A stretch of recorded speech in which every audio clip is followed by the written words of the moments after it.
It is Friday, and I have decided I want to start a brand new series this weekend. Why? Because I'm crazy, but it's fine. I am going to be starting the Edge of Darkness trilogy by Leigh Rivers, and the first book is called Insatiable. Now, there's the A-list cast of narrators. You have Teddy Hamilton, Lucy Rivers, Shane East, J.F. Harding, Michelle Sparks, Zara Hampton Brown, and Roxalana Waters. Now, most of these people I have heard of. Teddy Hamilton, Shane East, J.F. Harding, Zara Hampton Brown are some of my favorite.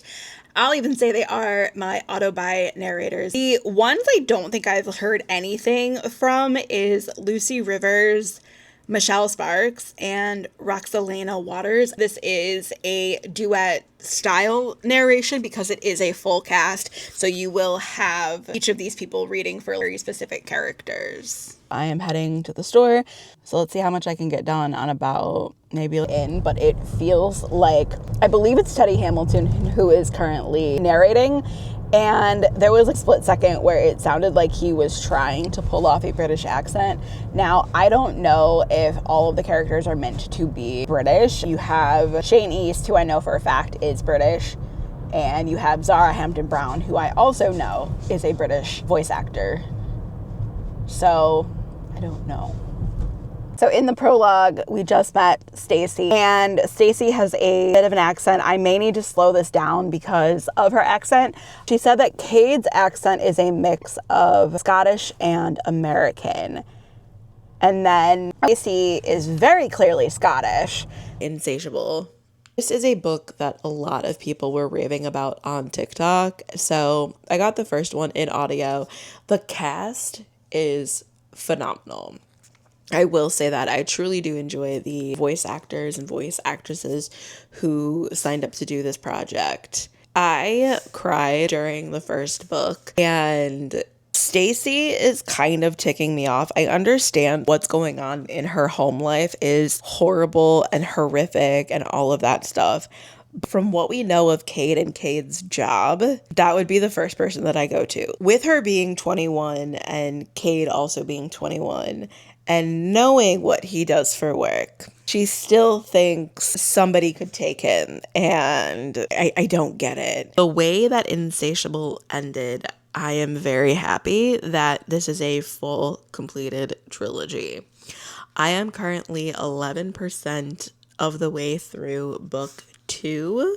Bernadette, you're getting what's coming to you. Chris, I will be happy when something happens to you. I thought I would give you an update. I was up until about 2 a.m. last night. I finished the first book. I really liked that book. It hooked my attention, and the fact that I was able to finish it within a day is not something that I've been able to do for quite a while. In fact, I kind of read myself into a reading slump. So then as soon as that was finished, it ended on a cliffhanger, and then I really wanted to get into the second book, which is Voracious, and I'm about 32% of the way through that with about 3 hours left of the audiobook, so I'm doing an immersive read with this. The Edge of Darkness trilogy is on Kindle Unlimited, so I got the audiobook for maybe about $4.39, something like that. So I just kind of synced them up, and I've been reading and listening at the same time. It's been a great time.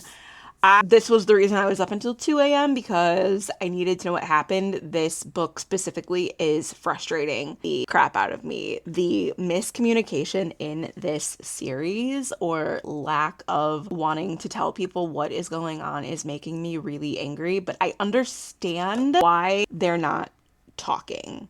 Pisses me off. So my goal is to finish this book within the next 3 hours and then move on to the third book in the series, Restitution, and maybe get that one done today, or mostly done today. I will say, Cade, I love him. Tobias, to me, is amazing, and I keep seeing we have a criminal at large. Tobias Mitchell has gotten out, and if that actually is in the books, I am very excited to see where that leads to. Count your days. Chris. My whole reaction to Stacy and Chris in this book is it's twofold. Stacy, just play the game until you can get away. It sucks. It breaks my heart for Stacy in the situation that she is with her stepbrother. Girl, I feel like you have no self-preservation. But at the same time, I'm like, yes, fight back, even those little jabs where you can. But then the cost of those little jabs, I'm like, why did you do it? But at the same time, I'm like, no, I'm rambling. I am on page 126 out of 390. There is a ton of flashbacks within this book. I'll be generous and say every 2 chapters, but really like every other chapter, it's a different flashback to bringing us to how we got to where we are within this story. I am now 56% of the way through this book. I believe I'm on Macy's chapter. No, it's a flashback. And I'm kind of low-key side-eyeing Jason, who is Cade's stepbrother. Anything that deals with child loss, I can't handle. Especially in this book, considering this is going to be a bit of a spoiler, but it's in the trigger warnings. They talk about child loss, but I remember when I was pregnant, I literally would freak out about anything regarding my pregnancy was such anxiety-inducing mess. I was a mess up until about 30 or so weeks, but reading about it, oh my god, my heart breaks for Stacy and my heart breaks for Kate because he was so excited to be a dad. He was so excited to have a little girl, and in that moment I wanted to shake her. Oh my god. As soon as she came to Kate and he could see all of the bruises and all of everything that was on her body, and she's like, I fell. No, you didn't, and you shouldn't have lied about it. I can guarantee you, if she would have told Cade what was going on in that house, he would have told Tobias and something would have happened to Chris way sooner. And I understand people, when you have that fear that I can't say anything because something is going to happen to this person that I love, I get it. But girl, for a fact that your boyfriend is a complete psychopath and that his dad is also a complete psychopath. Your house is like a fortress. The one person I probably would have never been afraid to tell is Cade Mitchell, because the one thing he does not play about that girl, does not play. And I swear to God, if she would have told him sooner, we wouldn't have all of our books that we are listening to, but miscommunication pisses me the hell off. And this isn't even miscommunication. This is just blatant not telling people stuff. 65% of the way through. Gracious. And finally, we have some truths being told. Cade is finally in the loop on some stuff. And all hell is about to break loose on some people. Let's go. I told y'all, Cade does not play about that girl. Yes. Tobias Mitchell, everybody. Tobias Mitchell. I am 85% of the way through. I am on page 328. When Tobias Mitchell says, I don't know why I'm still here. My son needs me. And Stacy's like, well, you can't just leave. He's like, what are you talking about? Of course I can just leave. Just prove that. Stacy's like, I'll be back tomorrow. Don't you worry. Stacy visits him twice a day. Without fail for 10 months. She misses one visit. This man's like, this has been fun, but I gotta bounce. Don't worry, I'll see myself out. And now Bernie and Archie are completely freaking out. They're like, wait, we have his son. And you know what? You two are gonna get what's coming to you. Mark my words, these two and Chris. If they don't, I'm going to Beluska do. We can do. Right into this book, and I will take care of them myself. Because I'm scared for the third book, Restitution. I can see where Cade gets it from. Tobias Mitchell does not play about his kids, and he does not play about the woman that he loves either. Save him, save her, save them. He literally told you what he was going to go do. He's going to go save his son. He's going to go save his daughter-in-law. And he's going to save them, and they're going to live happily ever after. And I swear to God, if anything happens to Tobias, I will riot, I will rally, because I love him. What do you mean? And I think this is the one thing when it comes to people saying who are in prison, Listen, if I have a way out, just believe me, because he literally said to multiple people, do you really think they can hold me here? Do you not think that I have a way out when he does? He's dumb. Yes, that is dumb. Tobias is there. Tobias has to be there. Get it, Stacy. That better be Tobias. You know what? The daughter may not be as bad. Yeah, girl, no. How are you going to end it that way? Listen, I knew it was going to end on a cliffhanger, but oh my God. Wow. Awesome. Finished book 2. Tobias didn't come. Neither did Barry. It's fine. I've read some really dark stuff in my life. Really dark to the point of I've had to step away from some books. These ones just piss me off, to be completely honest with you. I'm intrigued. Stacy and Cade, they better get their happily ever after. That's all I'm saying. If they don't, I will be very mad. But anyway, book 2 is done. Off to read Restitution and listen to Restitution. We'll be back. The end of Voracious and the beginning to Restitution is a mother's worst nightmare. And I think I'm coming into this the end of Voracious as a mom, literally sitting here, what the hell is going on? And I just got done with a crying session. Oh my God. Stacy's in a room. Dude in a white mask just came. I am praying it is Tobias. I am about to find out who the hell this guy is. I don't like it.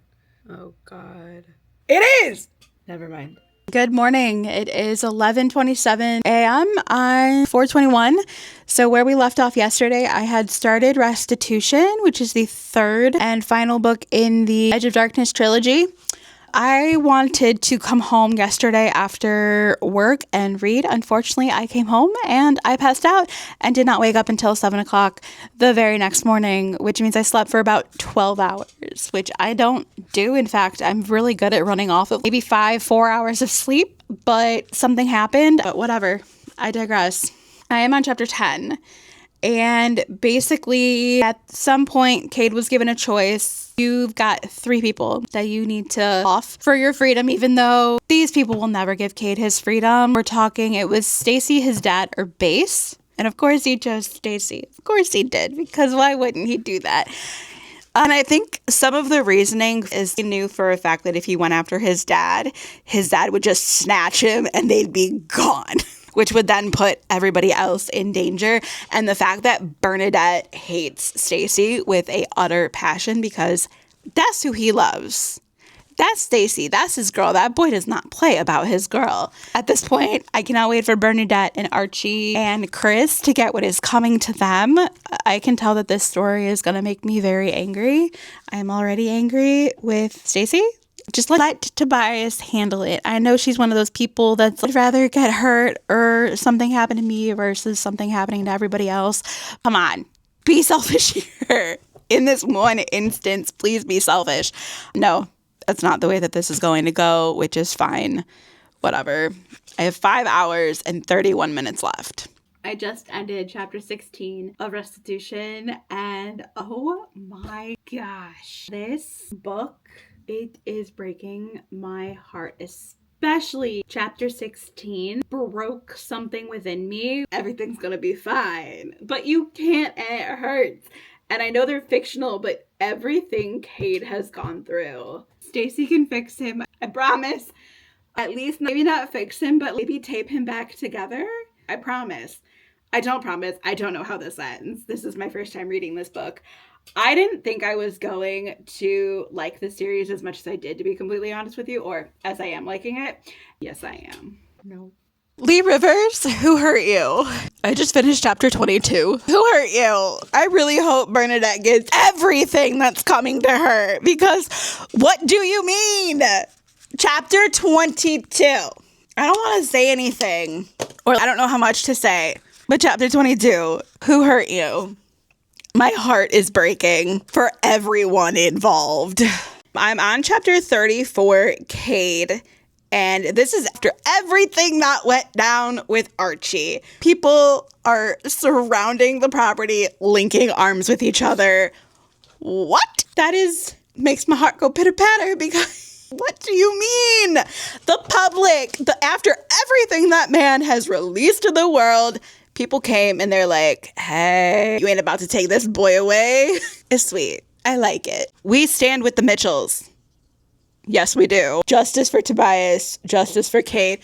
We stand with the Mitchells. Oh my God. Literally, everyone needs to go away. Quite literally, leave Kate alone. Leave Tobias alone. Leave that entire family alone, please, and thank you. I finished Restitution yesterday, and oh my God. The twists, the turns, the heartache that I went through with Cade and Stacy is insane. I think that book series has somewhat warped my brain chemistry. It was so good. I heard a lot of mixed things about the third book, that it was a little disappointing, that there was no need for all 3 epilogues. I enjoyed it. I personally really enjoyed the last 3 epilogues. It was so nice seeing Cade and our lovely Stacy get their happily ever after. And after all the crap they've been through, these 2, I can say without a doubt, were 2 of my favorite characters I've ever read.